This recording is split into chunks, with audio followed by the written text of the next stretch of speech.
આપનો પરિચય, ઉંમર સાથે, અભ્યાસ સાથે. મારું નામ પરવીણભાઈ વાલજીભાઈ ખેની, ગામ પરવડી, તાલુકો ગારિયાધાર, જિલ્લો ભાવનગર. 6 ધોરણ હું ભણેલો છું. તમે જે આ મગફળીનું વાવેતર કર્યું છે, કેટલા વીઘામાં મગફળી છે અને પ્રાકૃતિક છે કે કેમ? આ 10 વીઘાની મારે મગફળી છે અને પ્યોર પ્રાકૃતિક છે. તમે જે આ મગફળી છે તેની માવજત કેવી રીતે કરો છો? એમાં જીવામૃત સિવાય બીજું કાંઈ આપતા જ નથી મગફળીમાં. અને ઓણ તો વરસાદના કારણે જીવામૃત આપવાનો નથી સમય રહ્યો, પણ આ એમનું જ મગફળી ઊભી છે. વાવ્યા પછી આને કાંઈ કર્યું નથી. આની પાછળ તમે ખર્ચ કેવો કરો છો? ખર્ચ તો હું કાંઈ કરતો જ નથી. જે બિયારણ થાય એ જ તે. તમે મગફળી પાકે ત્યારબાદ તેનું વેચાણ કરો છો કે તેલ વેચો છો? નહીં, મગફળી પાકે એટલે એને બધું પીલાવી અને તેલ કઢાવીને તેલ જ વેચું છું. તેલ ક્યાં ક્યાં સુધી મોકલો છો તમે? સુરત જાય છે, અમદાવાદ જાય છે અને મુંબઈ 1-2 ગ્રાહક છે. તેલ તમે જે વેચો છો તેનો ભાવ શું રહે છે? 3500 રૂપિયા ડબ્બાના. તમે આવક કેવી મેળવો છો આમાંથી? આવક એમાં મારે સારામાં સારી મળે છે. વીઘે કપાસ કરતાં ટૂંકમાં બધું સારું મળે છે. એમ 35-40 હજાર રૂપિયાનો વીઘો થઈ જાય. વર્ષે આમ અંદાજે ટોટલ કેટલી તમારે આવક રહેતી છે? મારે 20 વીઘા જમીન છે. 7 થી 8 લાખ રૂપિયાનું આરામથી વેચાણ કરું છું, કોઈ ખર્ચ વગરનું.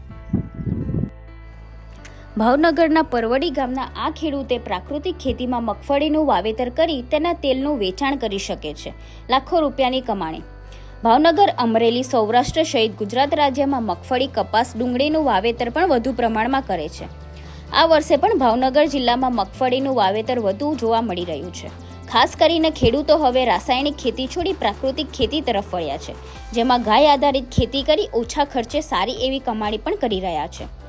જેમાં પ્રાકૃતિક ખેતીમાં જીવામૃત સહિત વિવિધ ખાતરોનો તેમજ દવાનો ઉપયોગ કરવામાં આવે છે, જે જાતે તૈયાર કરવામાં આવે છે, જેથી તેમાં ખર્ચ ઓછો લાગે છે. ભાવનગર સહિત જિલ્લામાં અનેક ખેડૂતોની જાતે જ પાક આવ્યા બાદ વસ્તુઓનું પ્રોડક્શન કરતા હોય છે, જેમાં ખાસ કરીને મરચું, હળદર, મગફળીનું તેલ વગેરે જાતે વેચાણ કરી લાખો રૂપિયાની કમાણી કરી રહ્યા છે. ભાવનગર જિલ્લાના ગારિયાધાર તાલુકાના પરવડી ગામે રહેતા પ્રવીણભાઈ ખેની નામના ખેડૂતે કે જેઓએ 6 ધોરણ સુધી અભ્યાસ કર્યો છે. આ ખેડૂત છેલ્લા ઘણા સમયથી પ્રાકૃતિક ખેતી કરી રહ્યા છે અને વર્ષે ઓછા ખર્ચે સારી એવી કમાણી પણ કરી રહ્યા છે. હાલ આ ખેડૂતે પોતાની જમીનમાં 10 વીઘામાં મગફળીનું વાવેતર કર્યું છે. આ મગફળીનું પ્રાકૃતિક ખેતી આધારિત કરવામાં આવે છે. આ મગફળીની માવજતમાં તેઓ અંગ જીવામૃતનો વધુ ઉપયોગ કરે છે. મગફળીના વાવેતરમાં તેઓ બિયારણનો જ ખર્ચ કરે છે. મગફળીનો પાક આવ્યા બાદ આ ખેડૂત તેનું તેલ કાઢી વેચાણ કરે છે. સુરત, અમદાવાદ તેમજ મુંબઈ સુધી મગફળીના તેલનું વેચાણ કર્યું છે. ખેડૂતના જણાવ્યા મુજબ અન્ય પાકની સામે પ્રાકૃતિક ખેતીમાં મગફળીના પાકમાં ઉત્પાદન પણ સારું મળી રહે છે અને તેઓ તેલ વેચી 1 વીઘા દીઠ 35 થી 40 હજાર સુધીની કમાણી કરે છે. વધુમાં ખેડૂત પ્રવીણભાઈ વાલજીભાઈ ખેનીએ જણાવ્યું કે મેં 6 ધોરણ સુધીનો અભ્યાસ કર્યો છે. હાલ મારા ખેતર પ્રાકૃતિક ખેતીમાં 10 વીઘામાં મગફળીનું વાવેતર કરવામાં આવ્યું છે. આ મગફળીની માવજતમાં જીવામૃત વધુ અસરકારક છે, પરંતુ આ વર્ષે વરસાદ હોવાના કારણે જીવામૃત અપનાવવો સમય નથી રહ્યો. તો પણ મગફળીનો સારો ફાલ છે. મગફળીમાં હું ફક્ત બિયારણનો જ ખર્ચ કરું છું. ઓર્ગેનિક દવા તેમજ ઓર્ગેનિક ખાતર જાતે જ તૈયાર કરવામાં આવે છે.